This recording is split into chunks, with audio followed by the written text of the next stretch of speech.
ಇನ್ನು ಬೆಳಗ್ಗೆಯಿಂದ ಈವರೆಗೆ ನಡೆದ ಸುದ್ದಿಗಳ ಕ್ವಿಕ್ ಲುಕ್ ಎಲ್ಲೆಲ್ಲಿ ಏನೇನಾಯಿತು ಅನ್ನೋದರ ಕಂಪ್ಲೀಟ್ ಡೀಟೇಲ್ಸ್ ಅರ್ಧ ಗಂಟೆಯಲ್ಲಿ ನಿಮ್ಮ ಮುಂದೆ. ರಾಜ್ಯದಲ್ಲಿ ನಡೆದ ಇಂಟ್ರೆಸ್ಟಿಂಗ್ ಸುದ್ದಿಗಳನ್ನು ನೋಡೋಣ ಕರ್ನಾಟಕ ನ್ಯೂಸ್ ಎಕ್ಸ್‌ಪ್ರೆಸ್‌ನಲ್ಲಿ. ಕೊಲೆ ಆರೋಪಿ ದರ್ಶನ್ಗೆ ಸುಪ್ರೀಂ ಕೋರ್ಟ್ ಶಾಕ್ ಕೊಟ್ಟಿದೆ. ಹಿಂದಿನಿಂದ 1 ವರ್ಷದ ಒಳಗೆ ವಿಚಾರಣೆಯನ್ನು ಪೂರ್ಣಗೊಳಿಸಬೇಕು ಮತ್ತು ಪ್ರತಿದಿನ ವಿಚಾರಣೆ ನಡೆಸಬೇಕು ಅಂತ ನ್ಯಾಯಪೀಠ ಆದೇಶಿಸಿದೆ. ವಿಚಾರಣೆಯ ನಿಧಾನಗತಿಗೆ ತೀವ್ರ ಅಸಮಾಧಾನ ವ್ಯಕ್ತಪಡಿಸಿದ ನ್ಯಾಯಾಧೀಶರು ವಿಚಾರಣೆ ತುಂಬಾ ನಿಧಾನಗತಿಯಲ್ಲಿ ನಡೀತಾ ಇದೆ. 7 ತಿಂಗಳಲ್ಲಿ ಕೇವಲ 10 ಸಾಕ್ಷಿಗಳ ವಿಚಾರಣೆ ಮಾತ್ರ ಆಗಿರೋದು. ಒಟ್ಟು 272 ಸಾಕ್ಷಿಗಳಲ್ಲಿ ಈವರೆಗೆ ಕೇವಲ 10 ಸಾಕ್ಷಿಗಳ ವಿಚಾರಣೆ ಮುಗಿದಿದೆ. ಹೀಗೆ ವಿಚಾರಣೆ ನಡೆದರೆ ಪ್ರಕರಣ ಇತ್ಯರ್ಥಕ್ಕೆ ಹೆಚ್ಚು ಸಮಯ ಬೇಕಾಗುತ್ತೆ ಅಂತ ಹೇಳಿದ್ರು.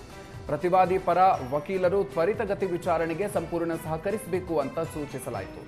ದರ್ಶನ್ಗೆ ಜೈಲಿನಲ್ಲಿ ಮೂಲಸೌಕರ್ಯ ಕಲ್ಪಿಸುವ ಬಗ್ಗೆಯೂ ಕೋರ್ಟ್ ಸೂಚನೆಯನ್ನ ನೀಡಿದ್ದು, ಇತರೆ ವಿಚಾರಣಾಧೀನ ಕೈದಿಗಳಿಗೆ ಯಾವ ಸೌಲಭ್ಯ ಸಿಗುತ್ತೋ ಅದೇ ಸೌಲಭ್ಯ ದರ್ಶನ್ಗೆ ಸಿಗಬೇಕು ಅಂತ ಹೇಳಿ ಮೂಲಸೌಕರ್ಯ ಒದಗಿಸುವ ಬಗ್ಗೆ ಜೈಲು ಅಧೀಕ್ಷಕರಿಗೆ ನಿರ್ದೇಶನ ನೀಡಿದೆ. ಆದರೆ ದರ್ಶನ್ರನ್ನ ಕ್ವಾರಂಟೈನ್ ಸೆಲ್ನಿಂದ ಬದಲಾವಣೆ ಮಾಡುವ ಬಗ್ಗೆ ಕೋರ್ಟ್ ಯಾವುದೇ ಆದೇಶವನ್ನ ನೀಡಿಲ್ಲ. ದರ್ಶನ್ ಕ್ವಾರಂಟೈನ್ನಿಂದ ಸ್ಥಳಾಂತರ ಮಾಡುವ ವಿಚಾರವನ್ನ ಜೈಲಾಧಿಕಾರಿಗಳ ವಿವೇಚನೆಗೆ ಬಿಟ್ಟಿದೆ. ದರ್ಶನ್ ಪರ ಹಿರಿಯ ನ್ಯಾಯವಾದಿ ಮುಕುಲ್ ರೋಹಟಗಿ ವಾದವನ್ನು ಮಂಡಿಸಿದ್ರೆ, ರಾಜ್ಯ ಸರ್ಕಾರದ ಪರವಾಗಿ ಸಿದ್ಧಾರ್ಥ ಲೋತ್ರಾ ವಾದವನ್ನು ಮಂಡಿಸಿದ್ರು. ಕೇಂದ್ರ ಸರ್ಕಾರ ಬೆಳ್ಳಂಬೆಳಗ್ಗೆ ದೇಶದ ಜನರಿಗೆ ಬೆಲೆ ಏರಿಕೆಯ ಶಾಕ್ ನೀಡಿದೆ. ಪೆಟ್ರೋಲ್ ಹಾಗೂ ಡೀಸೆಲ್ ಬೆಲೆಯನ್ನ ಪ್ರತಿ ಲೀಟರ್ಗೆ ₹3 ಏಕಾಏಕಿಯಾಗಿ ಹೆಚ್ಚಳ ಮಾಡಲಾಗಿದೆ. ಈ ಬೆಲೆ ಏರಿಕೆಯಿಂದ ದೇಶಾದ್ಯಂತ ವಾಹನ ಸವಾರರಿಗೆ ಬರೆ ಬಿದ್ದಂತಾಗಿದೆ. ಪರಿಷ್ಕೃತ ದರ ಇಂದಿನಿಂದಲೇ ಜಾರಿಗೆ ಬಂದಿದ್ದು, ಬೆಂಗಳೂರಿನಲ್ಲಿ ಪೆಟ್ರೋಲ್ ಬೆಲೆ ₹106ಗೆ ಏರಿದೆ. ಈಗಾಗಲೇ ಅಗತ್ಯ ವಸ್ತುಗಳ ಬೆಲೆ ಏರಿಕೆಯಿಂದ ಕಂಗಾಲಾಗಿರುವ ಜನಸಾಮಾನ್ಯರಿಗೆ ಇಂಧನ ದರ ಬೆಲೆ ಏರಿಕೆ ಮತ್ತಷ್ಟು ಹೊರೆಯಾಗಲಿದೆ.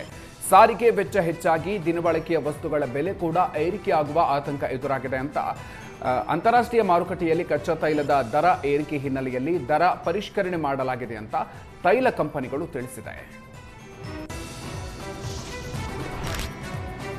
ಬೆಲೆ ಏರಿಕೆ ಕುರಿತು ಕೇಂದ್ರದ ವಿರುದ್ಧ ಡಿಸಿಎಂ ಡಿಕೆ ಶಿವಕುಮಾರ್ ತೀವ್ರ ಆಕ್ರೋಶವನ್ನು ವ್ಯಕ್ತಪಡಿಸಿದ್ದಾರೆ.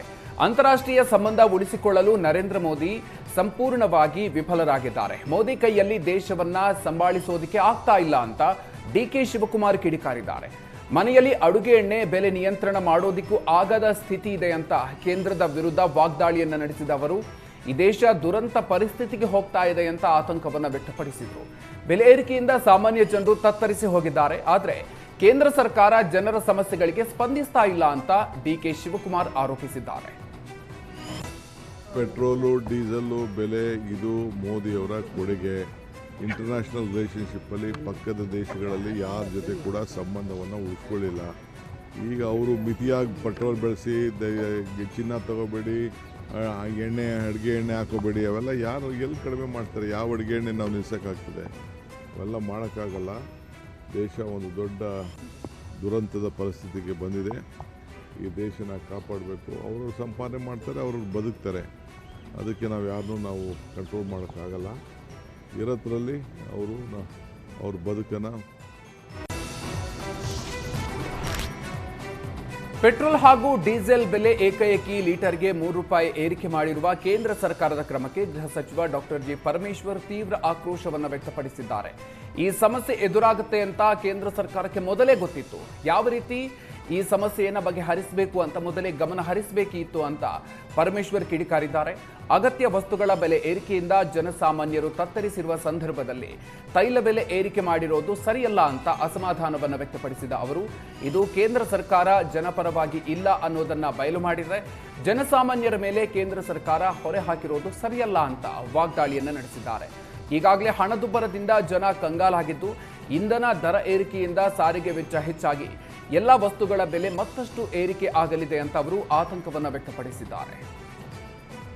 ಬಹಳ ಚೆನ್ನಾಗಿ ಕೇಂದ್ರ ಸರ್ಕಾರಕ್ಕೆ ಗೊತ್ತಿದೆ ಮತ್ತು ಇದನ್ನು ಯಾವ ರೀತಿ ಹ್ಯಾಂಡಲ್ ಮಾಡಬೇಕು ಅನ್ನೋದು ಕೂಡ ಅವರು ಮಾಡ್ಕೋಬೇಕಾಗಿತ್ತು. ಜೊತೆಗೆ ಈ ಸಂದರ್ಭದಲ್ಲಿ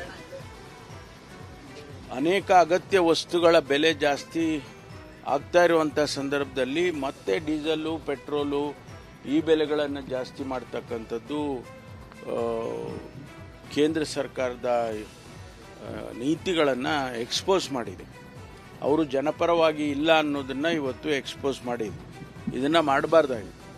ಯಾಕೆಂದರೆ ಇವತ್ತು ಜನ ಈಗಾಗಲೇ ಅಗತ್ಯ ವಸ್ತುಗಳಿಗೂ ಒಂದೂ ಸಿಗ್ತಾ ಇಲ್ಲ, ಎರಡನೇದು ವಿಪರೀತ ಬೆಲೆಗಳಾಗಿದೆ.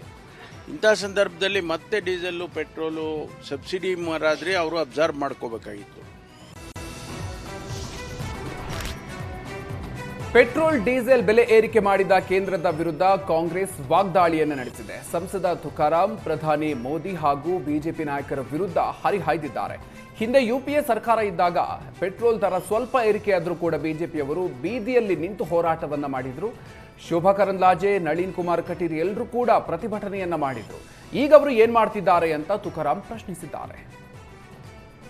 2014 ನೀವು ಮೀಡಿಯಾದವ್ರು ಹೇಳ್ಬೇಕು, ನೀವೆಲ್ಲರೂ ಕೂಡ ಅವತ್ತು ಸುಮಾರು 10 ವರ್ಷಗಳ ಕಾಲ ನಮ್ಮ ದಿವಂಗತ ಮಾಜಿ ಪ್ರಧಾನಮಂತ್ರಿ ಮನಮೋಹನ್ ಸಿಂಗ್ ಅವರು, ಸೋನಿಯಾ ಗಾಂಧಿ ಅವರ ನೇತೃತ್ವದಲ್ಲಿ UPA ಗೌರ್ಮೆಂಟಲ್ಲಿ ಏನು ಒಳ್ಳೊಳ್ಳೆ ಕೆಲಸಗಳು, ಹೆಜ್ಜೆ ಗುರುತುಗಳು ಇವತ್ತು ಕೊಟ್ಟಿರ್ತಕ್ಕಂಥದ್ದು 50 ವರ್ಷ ಏನು ಮಾಡಿಲ್ಲ ಅಂತಂತೇಳಿ ಪ್ರಧಾನಮಂತ್ರಿಯವರು 2013ರಿಂದನೇ ಭಾಷಣ ಮಾಡಿದರು ಗುಜರಾತಿಂದ. ತಾವು ಮೀಡಿಯಾದವರು ನಮ್ಮ ರಾಹುಲ್ ಗಾಂಧಿ ಅವರು ಹೇಳಿದ್ದಾರೆ, ಈಗ ನೀವು ಕೂಡ ಪ್ರಜಾಪ್ರಭುತ್ವದ ವ್ಯವಸ್ಥೆ ನೀವು ಹೇಳಬೇಕು, ಅಚ್ಚೇ ದಿನ ಎಲ್ಲಿದೆ ಇವತ್ತಿನ ದಿನ ಹೇಳಿದರು. ನಳಿನ್ ಕುಮಾರ್ ಕಟೀಲ್ ಅವರೆಲ್ಲ ಭಾಷಣಗಳು ಮಾಡ್ತಾಯಿದ್ರು, ಕೇರಳದಲ್ಲಿ ಕೂಡ ಭಾಷಣ ಮಾಡಿದ್ರು, ದೇಶಾದ್ಯಂತ ಹೇಳಿದ್ರು. ಶೋಭಾ ಕರಂದ್ಲಾಜೆ ಮೇಡಮ್ ಅವರು ಕೂಡ ಹೇಳಿದರು, ಏನು 1 ರೂಪಾಯಿ 50 ರೂಪಾಯಿ 10 ರೂಪಾಯಿ ಮಾಡಿದ ಕೂಡಲೇ ಸಿಲಿಂಡರ್ ಇದೆ ಅಂತ ಬೀದಿ ಇಳ್ಕೊಂತಿರು. ಮತ್ತು ಎಲ್ಲಿದ್ದಾರೆ ಮೊನ್ನೆ ನೋಡಿ.